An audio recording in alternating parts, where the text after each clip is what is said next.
আসসালামু আলাইকুম। আউযু বিল্লাহি মিনাশ শাইতানির রাজিম। বিসমিল্লাহির রহমানির রহিম। পরম করুণাময় অসীম দয়ালু আল্লাহ তাআলার ইচ্ছায় আজকে 14 মে 2026 রোজ বৃহস্পতিবার আমি সুমন নাটোর লালপুর আব্দুলপুর থেকে আমাদের আব্দুলপুরের কাঁচা বাজার যে আমদানি এবং ক্রয় বিক্রয় পাইকারি খুচরা যে আপডেট, সেই আপডেট নিয়ে আপনাদের সামনে চলে আসছে। আল্লাহর ইচ্ছায় অবশ্যই সবাই সুস্থ এবং ভালো আছেন। আপনাদের জন্য সবসময় দোয়া করি আল্লাহ যেন এই পৃথিবীর সবাইকে সুখী, ভালো, সুস্থ তা দান করেন, আমিন। এই যে ঝগড়া বাংলাদেশ সরকারের নিকট দৃষ্টি আকর্ষণ, আমাদের বর্তমান নাটোর 1 লালপুর বাগাতি পাড়ার এমপি মহোদয় আমাদের তুখোর রাজনীতিবিদ মরুম ফজলুর রহমান পটল সাহেবের সুযোগ্য কন্যা, সে প্রতিমন্ত্রী। আমি তার দৃষ্টি আকর্ষণ করে বলবো, আমাদের এই আব্দুলপুর বাজারটা অনেক ভালো এবং অনেক দূর দূরান্ত থেকে কৃষক মাল, ফসল, সবজি টাটকা নিয়ে আসে এবং আসার পরে এই একই সময় আমাদের আব্দুলপুরে আন্তনগর কিছু ট্রেন রাজশাহী, ঢাকা, ঈশ্বরদী, নাটোর একই সময় একই রুটে এই 7টা থেকে 8টার মধ্যে চলাচল করে। এ কারণে এই যে আমার পিছনে এটা লালপুর থেকে আসছে, হ্যাঁ, এই স্টেশনের দিক ঢুকতে এদিকে খুব আর কি একটা বেকায়দা হয়ে যায়।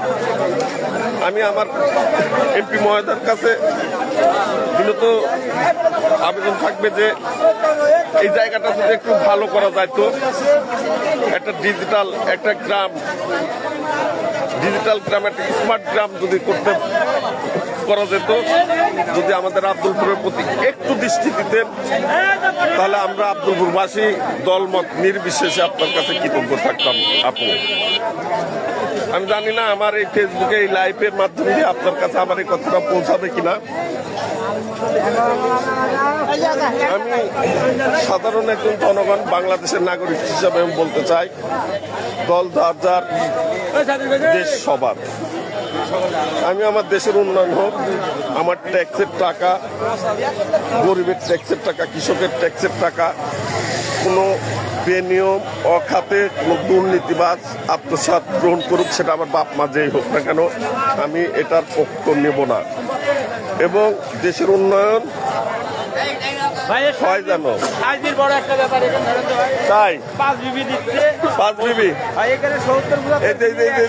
দেখছেন তো, অনেক একটা মানে আনন্দ মুখর বলেন, একটা ব্যবসায়ী মুখর বলেন। আব্দুলপুরে এত বড় জংশন, এত বড় জংশনে আমরা যখন ছোট ছিলাম তখন দেখছি আমাদের রাজশাহী আব্দুলপুর কলেজ, সরকারি কলেজ, এই কলেজে হোস্টেল ছিল, মেলা দূর দূরান্ত থেকে হোস্টেলে লেখাপড়া করতে আসতো।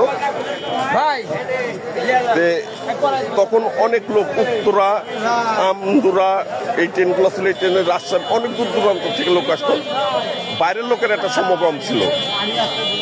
এখন বর্তমানে আমাদের এই আব্দুলপুরের অবস্থা খুবই জরাজীর্ণ, বাইরের লোক আসার মতো কোনো ওয়ে নাই, কোনো ব্যবস্থা নাই, মানে কোনো কারণ নাই যে কারণে আসবে। নাই কোনো রেজিস্ট্রারি অফিস, নাই একটা বাস টার্মিনাল, নাই একটা ভালো শপিং মল, নাই একটা হাসপাতাল, নাই একটা চিকিৎসা, নাই একটা ভালো স্কুল। আমরা খুব কিন্তু বঞ্চিত। আমি আপনার দৃষ্টি আকর্ষণ করে বলতে চাই যে এই আব্দুলপুরকে একটু দেখবেন, আপনি এই আব্দুলপুরকে দেখবেন। আপনার যোগ্য কন্যা, যোগ্য সন্তান, আপনার পিতার নাম রাখার জন্য হলো এই আব্দুলপুরকে দলমত নির্বিশেষে আপনি ব্যক্তিগতভাবে দৃষ্টি দিবেন, সেই অনুরোধ রইল। চলেন দেখা যাক আজকে আবারও ফিরে যায় আমাদের আব্দুলপুর বাজারে কোনটার কি দাম।